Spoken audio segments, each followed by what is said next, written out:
we decided to follow the judgment of the nation's leading medical experts and make sure that free preventive care includes access to free contraceptive care. Now, as we move to implement this rule, however, we've been mindful that there's another principle at stake here, and that's the principle of religious liberty, an inalienable right that is enshrined in our Constitution. And I promised that before finalizing the rule as it applied to them, we would spend the next year working with institutions like Catholic hospitals and Catholic universities. Now, prior to Friday, February 10th, did you consult with any individual Catholic bishop or the U.S. Conference of Catholic Bishops about this so-called compromise?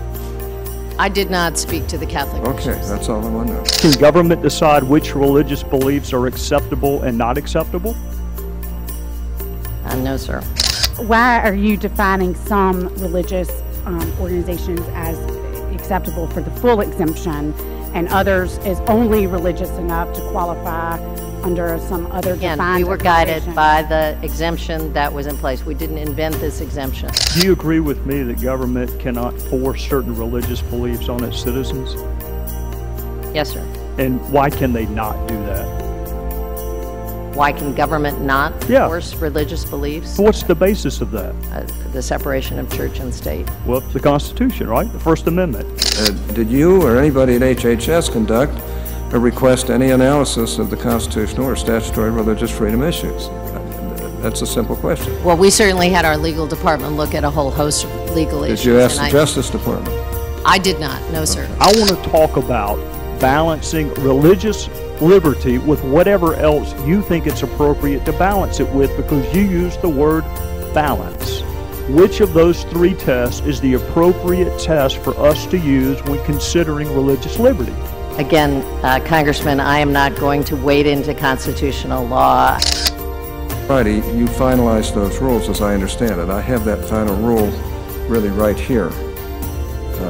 And it states that you finalized those very same controversial proposed regulations, quote, without change, unquote. Can you understand why I might be seeking a constitutional balancing instead of any other kind? I do, sir, and I defer to our lawyers to give me good advice on the Constitution. I do not pretend to be a constitutional lawyer. I wrote you last July that your proposed contraceptive mandate would be, quote, an affront to the natural rights to life, religious liberty, and personal conscience, unquote.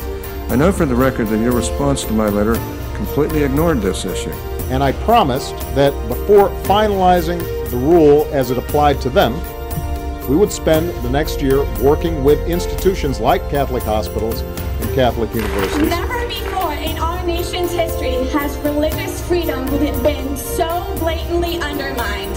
No government has the right to compel its citizens to violate their conscience. Today, freedom means standing up for what is the truth. But there's one thing I can guarantee you. The U.S.